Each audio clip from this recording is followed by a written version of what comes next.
Hello everyone, welcome to my book club. I think it's number 12. Hi guys. So we're talking about my book, A Radical Awakening, and I'm going to read you some parts of this. And as many of you already know, if you've bought the book, it is really about the awakening of the female essence. It is the awakening of the woman. And the reason why I believe that this is so important is because we need to rebalance the status quo. We don't need to topple it. We don't need to hate it. We need to rebalance it. And what has been missing is the awakening of the female.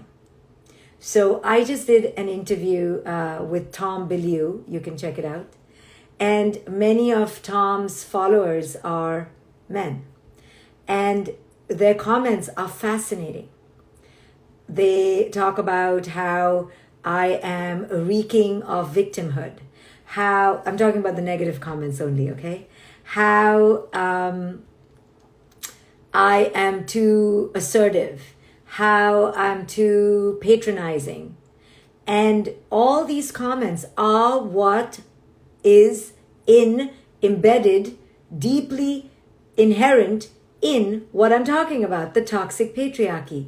We women are given messages that if we are smart, if we are opinionated, which all of us are smart and we have opinions, we are told to not be so dramatic, to not be such troublemakers, to not be so out there. And this is precisely what this book is about. And I see it in the reactions of many men when I'm talking about exactly what I'm talking about.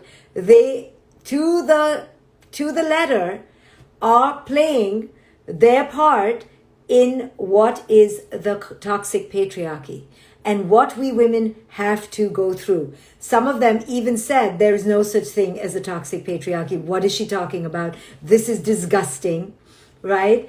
Love Lucy, you listened to the entire podcast. What did you think? So these men who are part of the system, right? I'm not against the men, but it is part of a systemic way of looking at women who keep these messages going, and our daughters hear this. And our daughters understand intuitively that good women don't make trouble. Good women should be quiet, right? I don't think I hear many men being called too assertive or men being called patronizing. It's fascinating, right? It is the reaction of men when they confront a bold and brave and opinionated woman. So we're all bold, we're all brave, we're all opinionated because we have opinions. But we've been told that that is not okay, that is not admissible or permissible. So this book helps women understand the insidious messages that come to us. Yes, yeah, malicious. Women do it to women too. Yes, we do. We do it so much. You know, I constantly am getting comments about things that are irrelevant, like my hair or my face or my eyes. Like, what? That is not the point. So we women do it to each other too. So this is how this book explains how we women need to understand. The dramatic comment hit me to the core. Yes, one of the comments was, she's so dramatic. Because I said no, maybe. So this is the threat, right? And yes, you're malicious. You've grown up with that and you're exhausted. Every man should read your book, Let's End the Toxic Patriarchy. It is cultural for women to compete for men's attention. Yes. But we don't have to. In the animal kingdom, the males are competing for the female's attention. We've twisted it all. We've messed it all up. I thought Tom had good intentions. I just feel as though he did not get the essence of what you were saying. Yes, Tom wasn't the problem. he wasn't the problem. It's the comments from his audience that are so fascinating. Too loud and aggressive, especially if you're a black woman expressing an opinion. Yes, women of color are given this even more. So we women need to wake up to realize the subtle messages, the ripples in the ocean that we are swimming in. And this is what we need to become aware of at first. We need to become aware that these are toxic messages, because the instinct is to go, oh my goodness, what did I do? What did I say? How did I show up? I shouldn't have said that. How many women do I come across that say, if only I hadn't said that, then he wouldn't have gotten angry. If only I hadn't da-da-da-da-da. No, we are not in charge of other people's bad temper tantrums. We are not responsible for other people's negative behaviors or their sulks or their bad moods. You know, we women have been raised to believe that we are responsible to keep everybody happy. We have to keep everybody in a good mood. Yes, women do it also more than men. In my culture, in India, there is this syndrome of the mother-in-law, okay? It's fascinating. The mother-in-law is the stereotype of the mother-in-law is that she is wicked to the daughter-in-law. Okay, the stereotype. But many of the mother-in-laws play into that stereotype. And guess who the mother-in-law was? The mother-in-law was a daughter-in-law. You know, it's fascinating. So we women do it to each other because it's been done to us. Now, that's no excuse. But we're so tired of it being done to us, so that when we get a chance, we lash out. But that's totally messed up. It's totally screwed up. So we need to realize what is going on. And we need to stop it. We need to check it. We need to call it. But what we've been trained to do is to take the blame onto ourselves, is to go, oh my goodness, if only I hadn't said that, if only I had shut up. Why did I push the point? Why did I keep going? Well, the other day I was talking to a male friend, and he said something in error as a fact. Like, so today is Wednesday, he said Thursday. Okay, I'm just giving an example. And I felt my conditioning say to myself, no, it's really Wednesday, but I don't want to correct him because, you know, he'll be like, why are you being so detailed? Why are you being so picky? Right? So I let it go. I noticed my conditioning that said, shut up. You don't need to be so exact and so precise and so smart. And so I shut up. But this is what we keep doing. No. If somebody says it's Thursday and it's Wednesday, we need to speak up. Now, we don't need to be belligerent and we don't need to be angry, but we need to step up. How many of you women here on this chat, and maybe men too, don't speak up because it's like, let it pass. Oh, don't make such a big deal out of it. Let it go. How many of you do that? We do it all the time because we've been raised to be connectors. We've been raised to put others before us. We've been raised to keep the peace. But in keeping the peace, what happens? We suppress ourselves. For that, we must do our shadow work. Yes, what is in the shadows of our consciousness is to be loved. We want that love so much that we want to be seen as the good ones so much that we allow bullshit, right? So guess what? The men, our sons, our brothers, the men out there are getting away. They're not being checked, right? Now, we don't need to be angry and we don't need to hate them, but we need to step up and step out. But we need to catch it. First, we need to wake up that it's happening, right? I once went for a talk with a famous man, and he literally asked me what my name was. I was going on stage with him. Now, given my name is so hard to say Shefali, and it's so confusing whether my first name is my last name or my last name is my first name. But do the research, right? I'm sharing the stage with you, and before getting on stage, he's like, is Shefali your first name or Sabari your first name? And I was like, you don't know who I am. You haven't done the research. And I was like, it's Shefali. I wanted to give one tight slap, but I was an idiot. I should have said, do your research. Figure it out. Look it up on the web, but I fed it to him like honey because we're raised to do this. Or maybe I'm just the idiot. But I was angry. I was like, bloody, he doesn't even know my name. I should ask him, and what's your name? Mr. Dick? No, I'm kidding. Just kidding, okay? But I didn't do it. I was like, my name is Shefali, because we're so stupid, because we're raised in this way. So anyway, so this book is a radical wake-up call for women to go, hey, this is what's happening to you. Call it. First, we have to call it, right? If we don't call it, then how do we even know it? So first name it, and then we tame it, right? But first we have to name it. First we have to understand, you're putting me down, aren't you? You're telling me to be quiet, or you're just talking all over me, or you're just diminishing what I just said, or you're reducing me to, such a pretty face. How many of us have heard, you're so pretty. Why don't you smile more? Because I don't freaking want to smile. I don't feel like smiling. I don't like you enough to smile, right? But men on the street, right? Smile more, cutie. Sweetie, smile more. No, we don't want to smile. Do we women go up to men and go smile? No, we don't. The reason we don't go up to men to say smile is because we stay in our lane. We mind our own business. We don't want to own and control another person's mood, right? But we are being controlled all the time. Smile. You're so pretty. Be a sweet girl. Let's be in a good mood today. So people are threatened. Culture is threatened by our assertiveness. Now, when we get offended, good point, isn't it our ego? So here's the thing.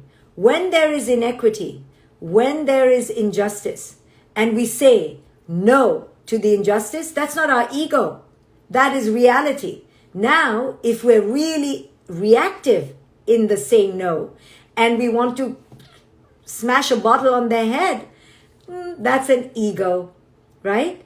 But saying no, saying, hey, saying that is offensive. Check yourself, check your tongue, check your mouth, check your eyes, right? That is calling it, naming it to tame it. So don't get confused, right? We women have been confused. We've been told, you're so in your ego, right? Like I promote this book, right? Every day I'm here promoting my book. I've been told, do less marketing, right? Because we've been told a confusing message of ego with truth. We need to separate it out for ourselves. Truth is truth. We are allowed to say, no, I don't like that. That's not our ego. We're not supposed to be accommodating and flexible and compromising and sacrificial. We can be nice, but we don't have to be nice all the time. We can sometimes be very firm and bold and clear and declarative and say no all day long, right? This is how we're going to change the toxic patriarchy. When we women have to step up, when we women have to speak up, that's the only way how this patriarchy is going to change. So we don't wait for men to wake up. This has nothing to do with men. This has to do with our awakening, right? Not nice, but kind. But even there, right? Even there, somebody could say you're not being kind because we said no, right? If your 13-year-old calls you into the bathroom and says, can you please clean my tush? And you go, no, she can say, or he can say, you're so mean. And you're like, how am I mean? Pick up your own glass of water, right? So understand the clarity has to come from us because culture will push back and say, you're so mean, you're so rude, you're so problematic. So you need to know where you're coming from. And that's what this book is about. Being discerning. Yes, T. Grazia. Being discerning and walking in your own power and authority of our full potential as women without apologizing to anyone. Yes, T. Grazia. Absolutely. Rub says, I literally had a live on your book yesterday. Fabulous. I'm so happy. So knowing our truth is what this book is about, right? Turn pain into power. Embrace your truth. When we connect with our inner knowing, we can say no in a powerful way. It's not just saying no, though. It's handling the backlash That's what we're afraid of, right? When we mothers who are so sweet and so loving, when we say no to our children, the saying no is easy. It's handling the backlash. Can we handle the backlash? It's holding the no, holding the boundary, right? And that is how we can turn fear into courage. So when we give into culture's manipulations, I write in the book on page 17, playing safe and playing small, the patriarchy stays in power. The antidote to culture's suppression is a daring rebellion against silence. There is no nobility in suppression and in suppressing and abnegating our voice. Such oppression doesn't do anyone any good. It simply encourages and upholds the dominance of the patriarchy. We don't want to see how bearing our truth is an act of war against ourselves, but it very much is. Unless we recognize this, we will keep doing it to ourselves. When we allow toxicity to exist for the sake of peace, we are actually perpetuating war. There is no real peace where there is no real authenticity. Rebel wisdom, I like that. Lasting peace only emerges from an honest acceptance of oneself and one's own life truth and life experiences. Self-love blossoms when we claim our experiences through our expressions and our actions. Each time we honor our feelings and our inner process, we declare self-love. When we rebel against culture's embargo against our voice, we give ourselves and each other the space to be seen and heard. Imagine if women everywhere began to speak their authentic truth about how it really feels to be who they are, including their fears and failure. Can you imagine the release of pressure we would feel? We would no longer need to walk around feeling cloistered and suffocated, pretending to live perfect lives. We would set ourselves and each other free. When a woman tells the daring truth of what she has endured, she moves away from being mired in individual fear toward a new emotion, self-love. She declares, I love myself. I am worthy of being heard. I am more than the sum of my past. I trust my voice. In this book, I challenge women to shift from fear to love. When we tell our stories and feel witnessed, we experience an integration within ourselves. Soon, there is a growing coherence and a growing wholeness within us that might not have been there before. When one woman manifests the courage to speak up for herself, like a tidal wave, she clears the path for other women to empower and emancipate themselves. When she begins to live in authenticity, others are emboldened to do the same. The focus shifts from fear for her own well-being to love for all. She understands that by ending her own fear, she is actually loving herself, her sisters, and her daughters. So this is what this book is about helping women leave the cage of their own mental oppression, and to understand that each time she leaves, yes, let's roar like the lionesses we are. When she leaves, yes, she may endure momentary panic, but the big picture, the big movie she's setting out into the world is that others will feel free and brave to speak their own voice. The domino effect that gets created when one woman dares to manifest her voice is gargantuan. It's enormous. It's an unending ripple effect, because when one speaks up, she gives the power to others to do the same. So yes, she may feel momentary fear of shame. Oh, I'm not perfect. People will see I'm not perfect. I had that, right? I had to come clean about my divorce. I had to come clean about I was not living a perfect life. I wasn't as perfect as people thought. I was riddled with doubt and fear and shame. I had to come clean. I had to write it. This was the first time I wrote about it. And yes, I experienced momentary shame, like pangs of anxiety, like what will people think about me? But the greater emotion and belief and conviction within me was that I have to speak my truth. Because if I don't, I allow others, if I don't, If I don't speak my authentic truth, how will others have the courage? I, in my own way, will set off the ripple effect, the tidal wave of setting free other women as well. So this is what the power each one of us has within us. But you have to understand, it's not about your egoic shame. It's not about you. It's about what you are setting forth for your daughters, for your sons, for other sisters. So this book is not about me, and it's not about you. It's about igniting a global movement, a radically awakened global movement. So read the book, not for you, for your children, for your sisters, because when you read it and you begin to emancipate yourself, the ripple effect gets set into motion. So that's why I wrote this book. And you can learn how to do it for yourself and for your sisters and for your daughters by reading the book. I'll be back when I'll be back for the next book club. Thank you for joining me. I'll try and come as much as possible to share about what this book can set forth in each one of us as we walk toward our authentic power and freedom. Bye, guys.